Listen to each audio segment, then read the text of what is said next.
Duel Review is brought to you by NexusDigitalComics.com. On today's Duel Review, it's the Unfinished Swan. I'm RJ. And I'm Nick. Let's get to it.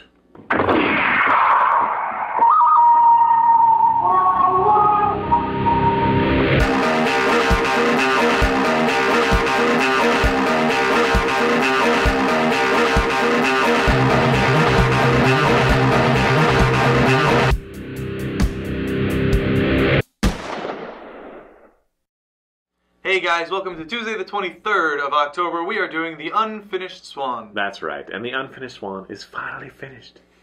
2008 was when they first released the demo, and it was basically a blank slate, a white world, and you would shoot little pellets of black paint. They would splatter, and they would create dimensions, so you'd start finding your way around. And it was a really fun idea. It was really cool when it came out. Since then, you know, we've kind of had like Portal do similar things and yada yada yada with the splattering on the wall and like changing the textures and all that stuff. And so it was kind of like, well, that was such a cool idea. What are they going to come up with? How, you know, are they going to finish this Unfinished Swan? Which is, I know it was a bad whatever. It was done by Giant Sparrow. It was finally picked up. Ian Dallas is the creator of it. And they finally got it to the PlayStation Network, where I bought it. I was like, I wasn't even expecting it. I honestly did not hear it. It kind of I missed the fanfare. I just was checking on PlayStation Store, and there it was. So I was like, okay. So I grabbed it, you know, bought it right away, played it, and spoiler alert, I guess, 3 hours later I was done. So does that diminish my joy of the game? Well, first of all, the initial thing that we saw, the white world and the black paint, is really fun, and it's the first 15 minutes of the game, and then it kind of changes. Now, I'm not saying that it's bad change, because they do some really fun stuff. Again, it's very kind of Portal-esque feel in that way, in the way you discover things. So it's a very it's joyful discovering these things.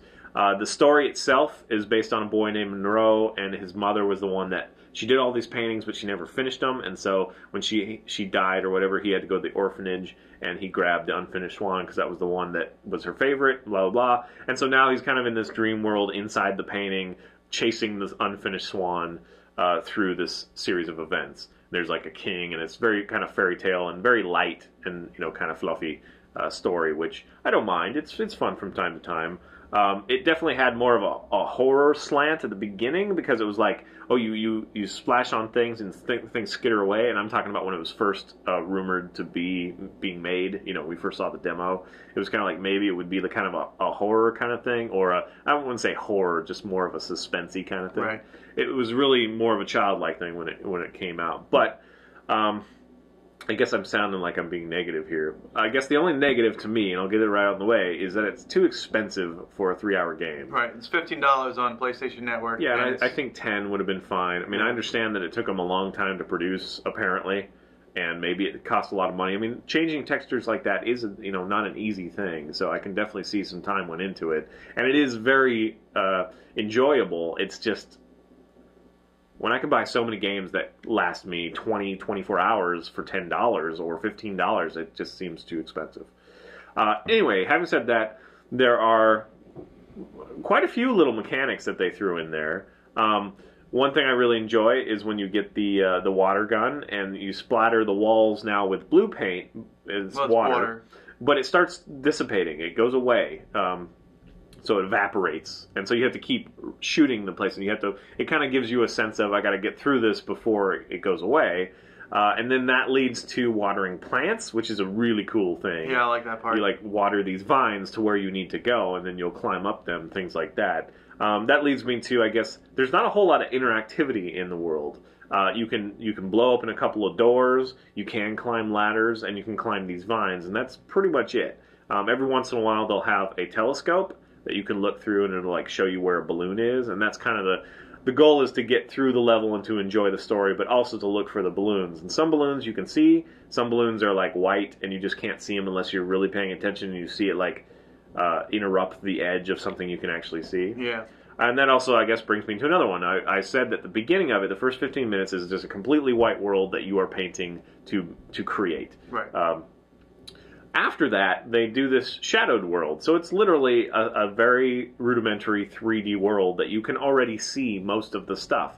So there's really no discovery there, and that was sad to me that they kind of removed that. I think early on they were rumoring that instead of a white world, it would then be a black world, like a night world, and you would splatter white paint to see it, and things would skitter off, and you have kind of a surprise moments where you hit something right in front of you, and it's like suddenly there and stuff like that. And that's the sort of stuff that I wish there was a little bit more of.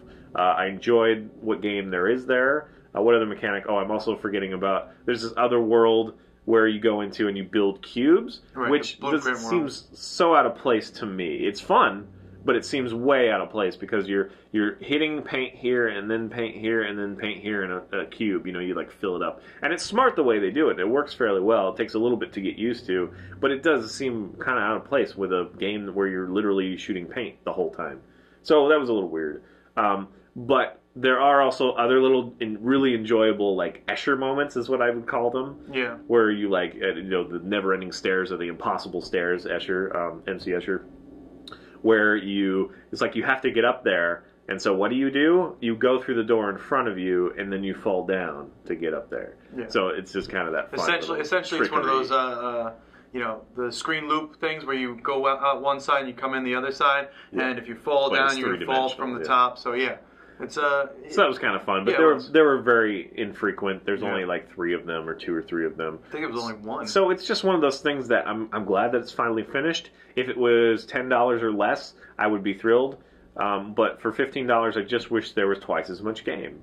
And there are little goodies that I haven't purchased yet. You can the toys. Yeah, like there's a sniper rifle, and what else is there? There's a balloon radar. You can unlock the water gun, so you can constantly shoot the paint. Yeah, the hose. So there's a couple little things that might make it a little bit different on a second playthrough. Yeah. But I just replayed that first bit a couple times to see what I missed, because every once in a while there's like this weird like dragon-y thing that.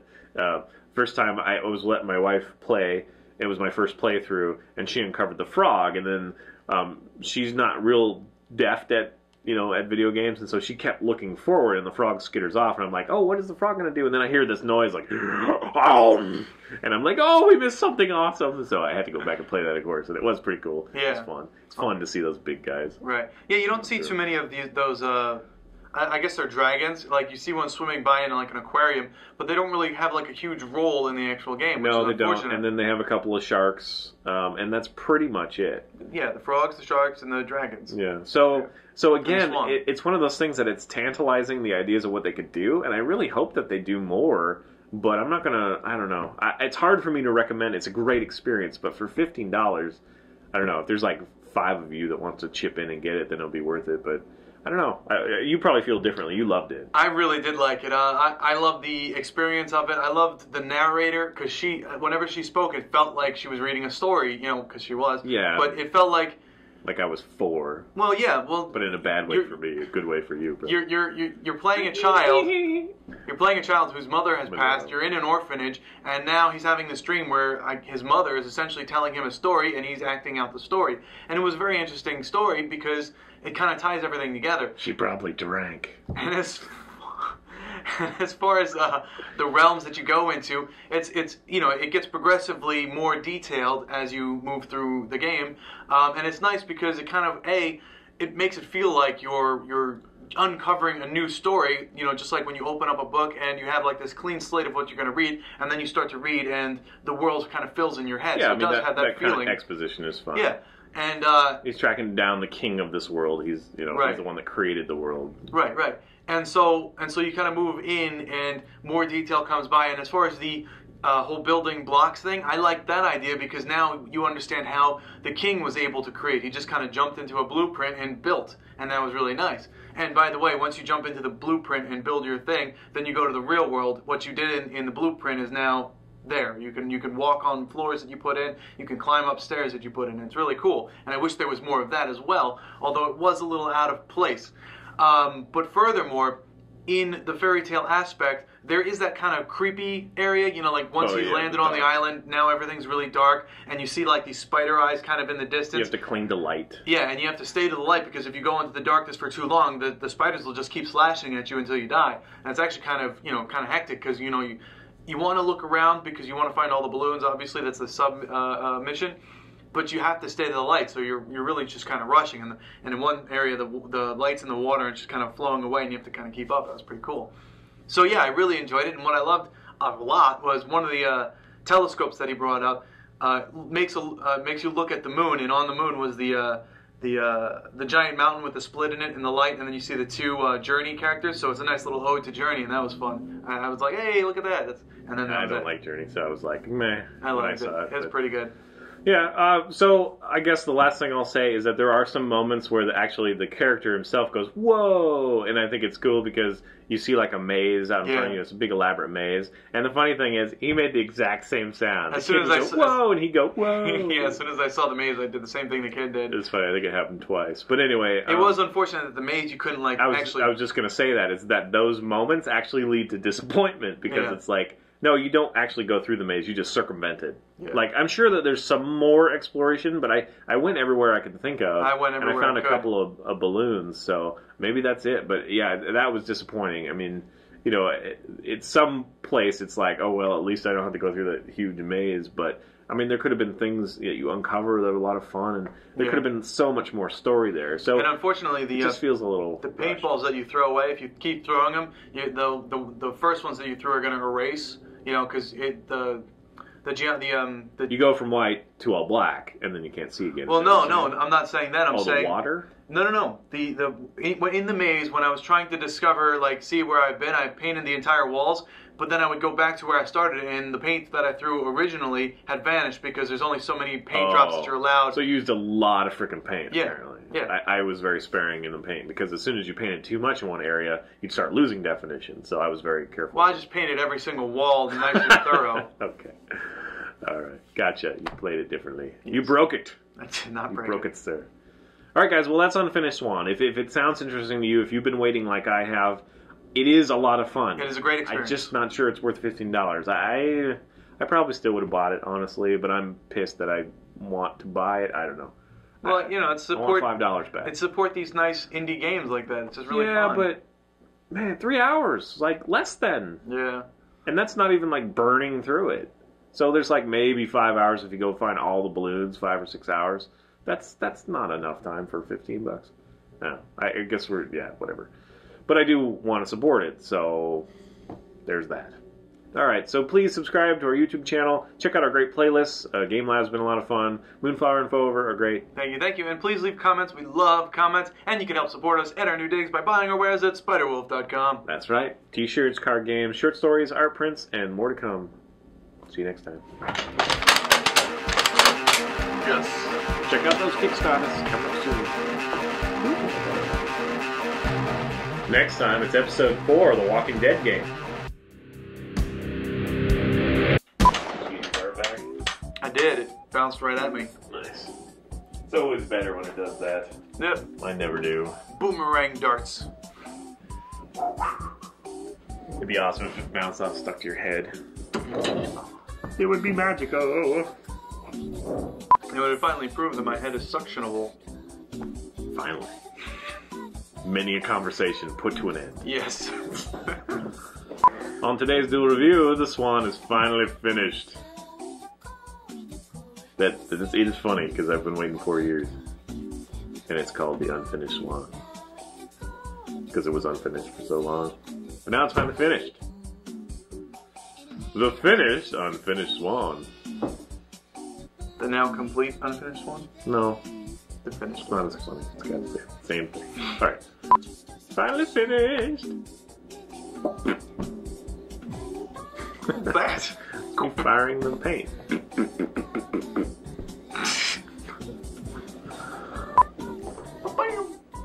I was tickled by your dart. I felt it. My dart? It invaded my space! My dart tickled you? It tickled me. Tickle darts. That's bad. Tickle darts. That's bad comedy. Stop. You're afraid of a dart? I'm afraid of every projectile. Nice. Projectiles are scary.